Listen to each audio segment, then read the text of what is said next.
ଆମେ ଏ ସପ୍ତାହରେ ଶିଳ୍ପଶାସ୍ତ୍ର କିଛି ଆଲୋଚନା କରିବା। ତାପରକୁ ଟିକେ ପ୍ରଭୁଙ୍କ ପାଖକୁ ଯିବା। ମାକୁରୁ ଧନଜ ନ ଯୌବନ ଗୌରବଂ ହରତି ନିମେଷତକାଳ ସରବ ମାୟାମୟମିଦଂ ଅଖିଳ ହିତ୍ୱା ବ୍ରହ୍ମପଦଂ ପ୍ରବିଶାସୁ ବିଦିତ୍ୱା। ଓଁ ଜଗନ୍ନାଥାୟ ନମଃ। ଆମେ ଦେଖିବା ଯେ ଆଜି ପୂର୍ବ ଦିଗ ବିଷୟରେ କିଛି ଆଲୋଚନା କରିବା। ପୂର୍ବ ଦିଗରେ କ'ଣ ଭଲ ମନ୍ଦ, କେଉଁ ଘର କଲେ କେମିତି ହେବ, ସେ ଦିଗରେ ଦୁଆର କଲେ କେଉଁଠି କରିବାକୁ ପଡ଼ିବ, ଟିକେ ଏ ବିଷୟରେ ଆଲୋଚନା କରିବା।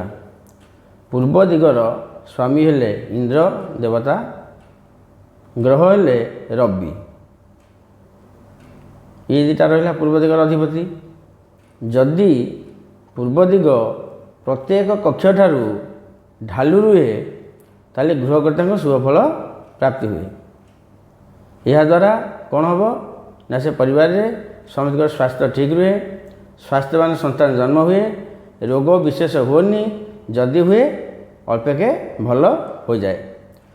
ଯେତେ ଆମେ ଘର କରିବା ପୂର୍ବ ସ୍ଥାନ ପୂର୍ବପଟେ ଟିକେ ଖାଲି ସ୍ଥାନ ରଖିବା, ଚାଖେଣ୍ଡେ ହେଉ ହାତେ ହେଉ ଖାଲି ସ୍ଥାନ ଟିକେ ରଖିଲେ ଟିକେ ତା'ର ମହତ୍ତ୍ୱ ଅଲଗା ଆସିବ। ଯଦି ପାଣି ଆମେ ବ୍ୟବସ୍ଥା କରିବା ତାହେଲେ ପୂର୍ବପଟେ ଐଶାନ କୋଣଠୁ ଟିକେ ଛାଡ଼ିକି ଐଶାନ କୋଣରେ ଜଳ ସ୍ଥାପନ କରିବା। କାହିଁକି ନା ଐଶାନ କୋଣ ଅଧିପତି ହେଲେ ବୃହସ୍ପତି। ସେଠି ପାଣି ଟାଙ୍କି କର ବି ପାଣି କର କି ଯାହା କର, ପାଣିର ସ୍ରୋତ ହେଉଛି ଐଶାନ କୋଣ। ଯଦି ଆମେ କରିବା ତାହେଲେ କିଏ ବିଭିନ୍ନ ପ୍ରକାର କଥା କହୁଛନ୍ତି, ବିଭିନ୍ନ ପ୍ରକାର ଶାସ୍ତ୍ରରେ ବିଭିନ୍ନ ପ୍ରକାର କଥା ଲେଖା ହେଇଛି। ପୂର୍ବ ଦିଗଟି ହେଉଛି ପାଣି ପାଇଁ ଉପଯୁକ୍ତ। ପୂର୍ବ ଦିଗ ବା ଈଶାନ କୋଣ ପାଣି ପାଇଁ ଉପଯୁକ୍ତ ରୁହେ।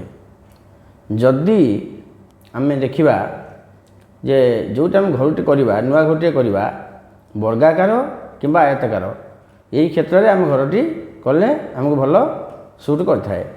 ଯଦି ଏ କ୍ଷେତ୍ରରେ ଆମେ ଘରଟି ନ କରିବା ତାହେଲେ ଟିକେ ଅସୁବିଧା ରହିବ। ତାପରେ ପ୍ରତିକାର ବହୁତ ପ୍ରକାର ଅଛି, ବାଟ ଅଛି। ଯଦି ଆମେ ପୂର୍ବପଟେ ଗୋଟିଏ ଦ୍ୱାର କରିବା, ଗୋଟେ ଭାଇର ପୂର୍ବ ଦିଗରେ ଘର ଅଛି କି ଜାଗା କିଣିଛି, ପୂର୍ବପଟେ ରାସ୍ତା ଅଛି, ପୂର୍ବମୁଖୀ ଘର, ସେ ଦ୍ୱାର ମଟେ କେଉଁଠି କରିବ, ତା'ର ବାଟଟି କ'ଣ? ପୂର୍ବରେ ଦ୍ୱାର ବିଚାରିବା, ଐଶାନ କୋଣରୁ ଗଣିବା, ପ୍ରଥମ ଭାଗେ ଅଗ୍ନି ଭୟେ, ଦ୍ୱିତୀୟ କନ୍ୟା ଲବ୍ଧ ହୁଏ, ତୃତୀୟ ଭାଗେ ଧନ ପ୍ରାପ୍ତି, ଚତୁର୍ଥରେ ରାଜ ସମ୍ପତ୍ତି। କାହାକୁ ଡାକିବା ଦରକାର ନାହିଁ,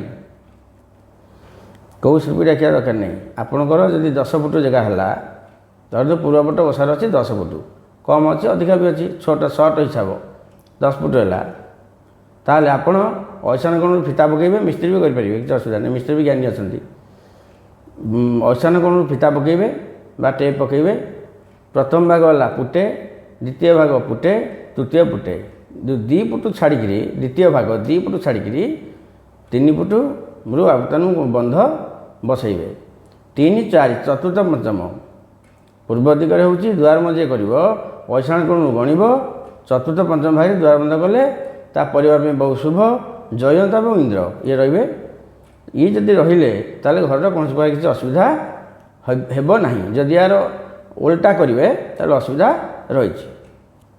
ଆଉ ଦେଖିବା ଯେ ପୂର୍ବପଟର ଅଶୁଭ କ'ଣ ନା, ପୂର୍ବରେ ଖାଲି ସ୍ଥାନ ଯଦି ନଥିବ, ଖାଲି ସ୍ଥାନ ଯଦି କୌଣସି ଭାଇଟି ଛାଡ଼ିକିରି ଘର କରିନଥିବ, ସବୁ କଭର କରିଦେଇଥିବ, ତାହେଲେ ସେ ଘରେ ମୁଣ୍ଡବିନ୍ଧା, ଆଖି ରୋଗ, ପକ୍ଷାଘାତ ରହିବ। ପୂର୍ବ ଉଚ୍ଚ ପଶ୍ଚିମ ନିଚ ଯଦି ଥିବ ତାହେଲେ ଅର୍ଥଭାବ ହେବ, ଛୋଟ ପିଲାଙ୍କର ବିକାଶରେ ବାଧା ସୃଷ୍ଟି ହେବ, ସେମାନେ ଭଲ ପଢ଼ିବେନି। ପୂର୍ବ ଯଦି ମହିଳା କଥା ରଖିବେ ତାହେଲେ ଘର ପାଇଁ ବହୁତ କ୍ଷତି, ଧନହାନି ହେବ।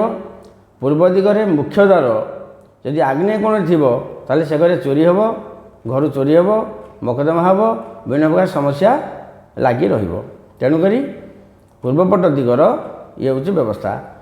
ଯଦି କୌଣସି ଭାଇଟିର ପଇସା ନାହିଁ, ସେ କାନ୍ଥ ଭାଙ୍ଗି ପାରିବନି, ଅଭାବରେ ଅଛି, ସମସ୍ତେ ସମାନ ନାହାନ୍ତି ନା, ସେ ଆଉ କରିପାରୁନି, ତାହେଲେ ଅଗ୍ନିକୋଣରେ ଦୁଆର ମୁହଁରେ ରହିଯାଇଛି କିମ୍ବା ଐଶାନ କୋଣକୁ ଲାଗିକି ହେଇଯାଇଛି, ସେ 2 ଫୁଟ ଛାଡ଼ିକି କରିନି, ପୁରା ମୂଳରେ କରିଦେଇଛି। ପୂର୍ବ ପଟରେ ଐଶାନ୍ୟ କୋଣ ମୂଳେ ଦ୍ୱାର ମୁଁ ରଖିଛି କିମ୍ବା ଅଗ୍ନି କୋଣରେ ରଖିଦେଇଛି, ତାହେଲେ କ'ଣ କରିବ? ସେ ଦ୍ୱାର ଭାଙ୍ଗିବ ନା, ଭୁଲ କଥା, ଭାଙ୍ଗିବନି। ସେ କ'ଣ କରିବ ନା ପୂର୍ବ ଦିଗ ଦ୍ୱାର ବନ୍ଧରେ ଗୋଟେ ସୂର୍ଯ୍ୟ ଯନ୍ତ୍ର ଲଗାଇବ, ବାହାର ପଟେ ଗୋଟେ ସୂର୍ଯ୍ୟ ଯନ୍ତ୍ର ସ୍ଥାପନା କରିବ, ଆଦିତ୍ୟ ହୃଦୟ ପାଠ କରିବ ସବୁ ରବିବାରେ।